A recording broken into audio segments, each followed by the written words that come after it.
so today I'm going to be teaching you guys more to do with some other scales, not major and minor scales. I'm going to teach you chromatic scales, blue scales, parallel scales, which is just hands together, and I think I'm also going to explain what a pentatonic scale is as well. So yeah, oh, and I'm also going to explain contrary motion. So I've got a lot to cover today, so let's get right into it. Alright guys, so the first scale I'm going to show you here is called the chromatic scale. Now, it's a big word, but it's really probably the easiest scale you'll ever play because it only requires 3 fingers. So all of you war veterans out there that maybe got these 2 fingers blown off or something, or say you're missing these 2 fingers, you can play the scale just as good as any other pianist. Okay, so how this works is you're going to play every note in the order that they go. Now, anyone can tell, like these notes sound like they're going in order, right? They're all going up.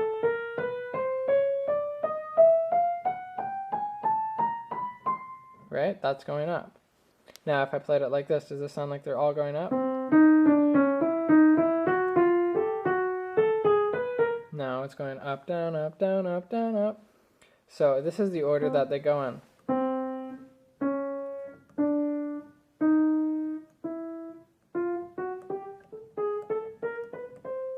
And then on and on and on and on. So this is up and that's down. Now, the way that we play this, there's pretty much a couple rules. The 3rd finger always goes and always plays all the black keys. All the black keys are played by the 3rd finger. So remember that. Rule number 1, 3rd finger plays all black keys. If you're playing any other finger on the black keys, I don't know. If you're playing them, then, I don't know, just don't. I can't think of a joke. Oh, that's bad. Anyway. Okay, so your 3rd finger plays all the black keys. Now, your thumb is going to play most of the white keys. Not all of them, most of them. Now, your 2nd finger gets a little bit of the action. Just a little bit. And it gets to play some white keys too. Okay? It's like, yay, I get to play some too. Woo! Okay, so how this works is we're going to put our thumb on the white key. Now, we're going to put our 3rd finger on the black key. Now make sure that your fingers are curved and they should be relaxed. I was only holding that up so you could see. I don't actually recommend doing this when you're playing. That's not really just try to relax. Just let your fingers relax and just shake them loose if you have to. Okay, now play the thumb out there. Now you're going to play your 3rd on the black note. You're going to play your thumb on this white note. Then 3 here. Now, here's where it gets interesting. So the 2nd finger plays whenever you have 2 white notes together. And this is the rule. They never do this. They never cross. If your fingers ever cross like this, pretend that the wire's on a bomb or something and you're crossing the wires and boom! Your hand blows up and then, you have this bloody stump and you're just like, Okay. Anyway, there's your vivid picture for that. So don't ever cross your fingers. Always keep them like this. Okay? Whatever hand you're using, you always put them in a row. So, if you're going up, you go. If you're coming down, okay?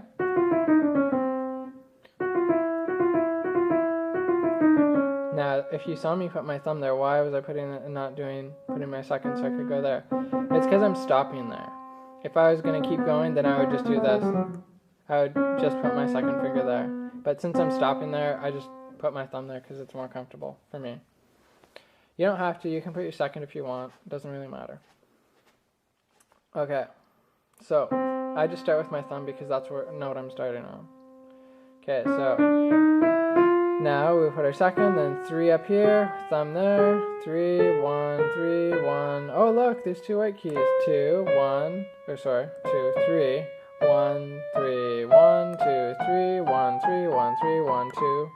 Now we've got to C, and we've gone up 2 octaves. So let's come back down.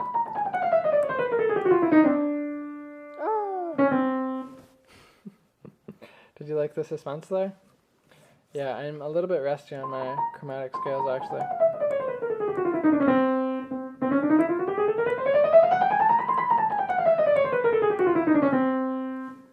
Okay.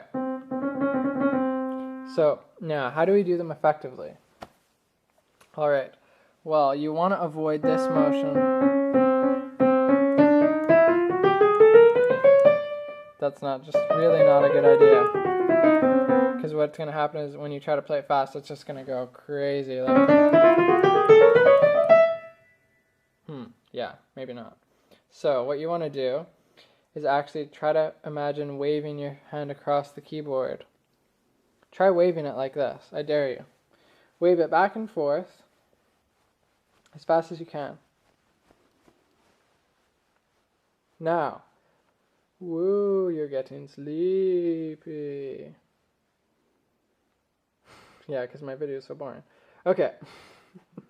Now, I want you to do this again, but this time I want you to go up and down. Like this. So you're going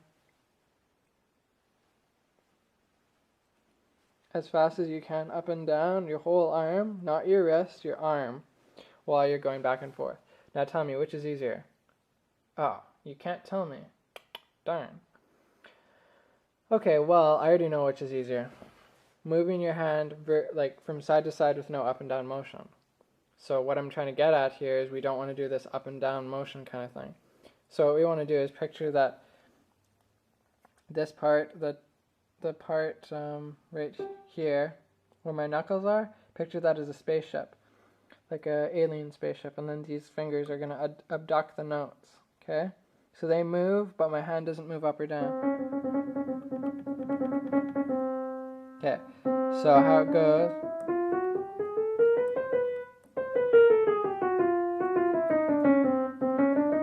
Wow, this is extremely complicated. I'm leaning sideways with the camera, with one hand, trying to look at the view screen and the keys at the same time. Anyway.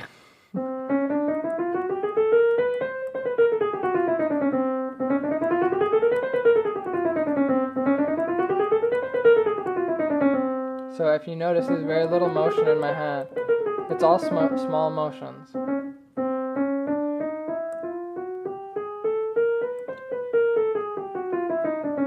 Now here would be a bad example. Bad motion. So it's all about just keeping it nice and level. And just relax. Just like that. Okay, so that is chromatic scales. And it's the exact same way with the left hand too. So the left hand just goes thumb on the white keys, 3 on the black, and then whenever we get to 2, we just put our 1 and 2, however they land. See, we don't do this here. We always keep them normal.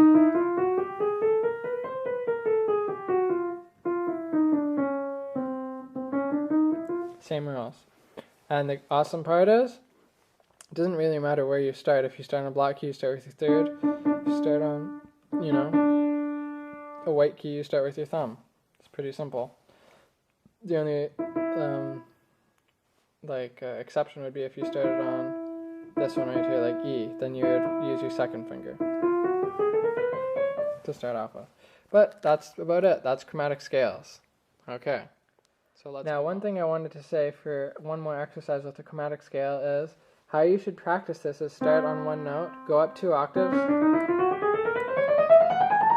so up to here, and then come back down. Now as you come back down, then you're going to start again and go up to this note, and then start on this note and go, and then stop on this one, the D flat, and then you'd be going on this note. Now you're here, And that's basically how you're going to go. You just keep going up and down until you usually get to here, or your hands start to get really sore and burning. Now don't do this too much because it can hurt your hand if you do it too much. Just do it. It's good for building a little bit of finger dexterity with these 3 fingers. So just make sure that your hand is level and do it slowly to start off with. And if your hand starts to hurt, stop right away, okay? Just stop if it starts to hurt.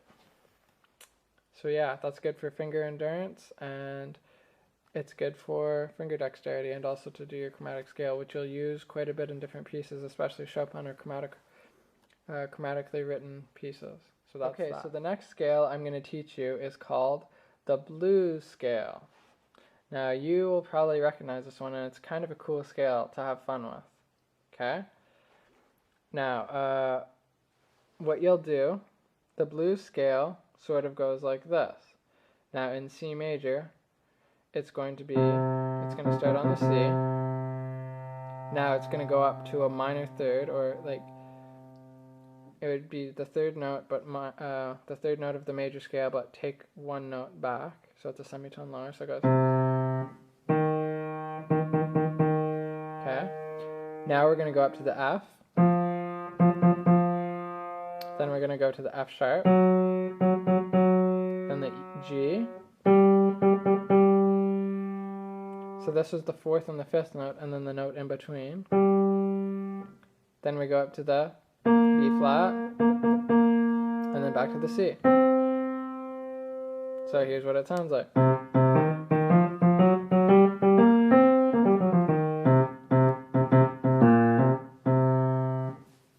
Cool, huh?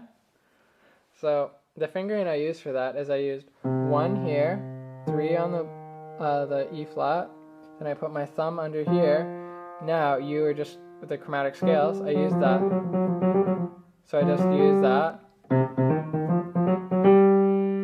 See how I'm just moving my thumb and 3 over? Then I put my 3rd finger here.